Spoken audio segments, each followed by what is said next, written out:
Hello everyone, my name is Reese Chapman and I am doing my project on essential oils. Essential oils are a natural product which is a classification in complementary and alternative therapies that focuses on substances that can be found in nature. These substances are often herbal medicines, nutritional diets, essential oils, which we're doing today, vitamins, and so forth. So essential oils have been used as far back, records show, as 5,000 years ago. The records show that they were used in Egypt and in ancient Middle East. They have biblical references where you hear about frankincense and myrrh or anointing with oils. And throughout the centuries, they've also been used with the idea that they're antimicrobial and can help stop infection. And so recently, essential oils have been studied and are being studied to see if they do have these qualities and effects, and also if they can actually impact through inhalation and other means the limbic system. Essential oils are a part of the natural products classification of complementary and alternative medicines because they can naturally be attained through steam or hydrodistillation from plants. Now, essential oils can be administered in three different ways. The first is direct inhalation, which would be to concentrate it and put it through something like an inhaler and directly inhale it. Indirect inhalation, which would be to diffuse it through a diffuser or a mist-like vapor throughout the room. This is often what aromatherapy is considered to be.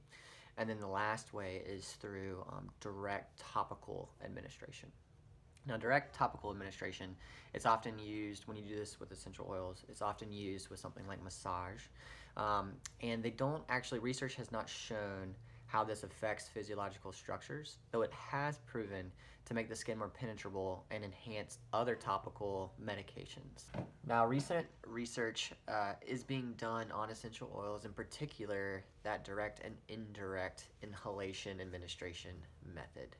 A recent research article by Allard in 2016 looked at 60 participants and looked to see if essential oils through the inhalation means showed a reduction in heart rate, blood pressure, hormonal regulations, or stress or other mood effects.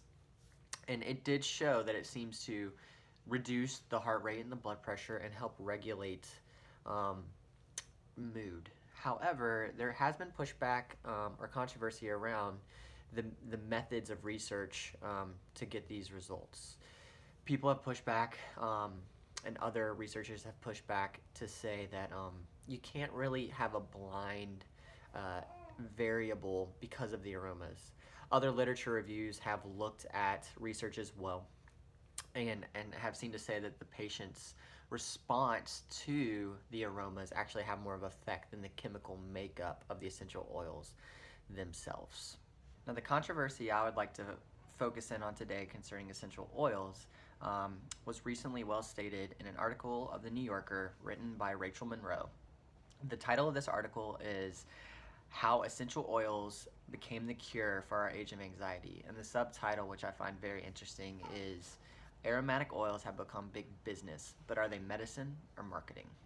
Now, this article looks at the growth of popularity around essential oils over the past few decades, and then two specific companies that distribute these oils and consider themselves the gold standard for where you should get essential oils. The two companies I'm talking about are Young Living and doTERRA. Now, these two companies utilize a multi-level marketing approach. This is the same as the way companies such as Mary Kay,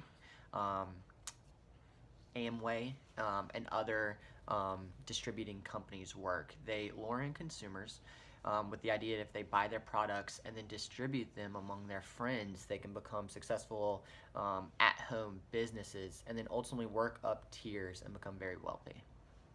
Many have often accused this scheme as a pyramid scheme, which is illegal in the US. Now, while both of these companies are now advertising that they have surpassed $1 billion in sales in 2015, They've also been accused of many scams, false advertising, and even the FDA has gotten involved, saying that they need to change their language surrounding where they've suggested that oils could cure cancer, ADHD, autism, and other significant disorders.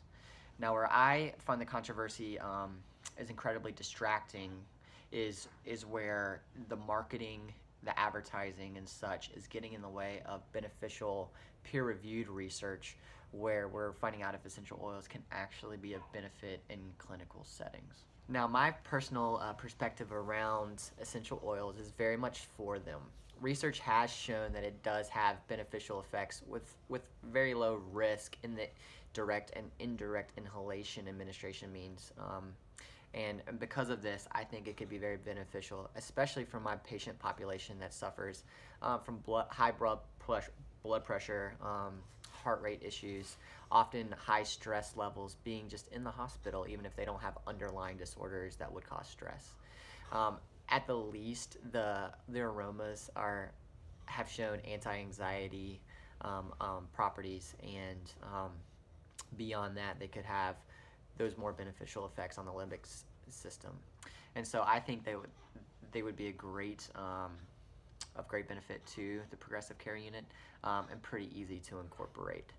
And so that's about it for me and this project. I'm actually about to go put on my diffuser and have a little thieves to finish up the evening. Thank you for sticking with me, and I hope this was very informative.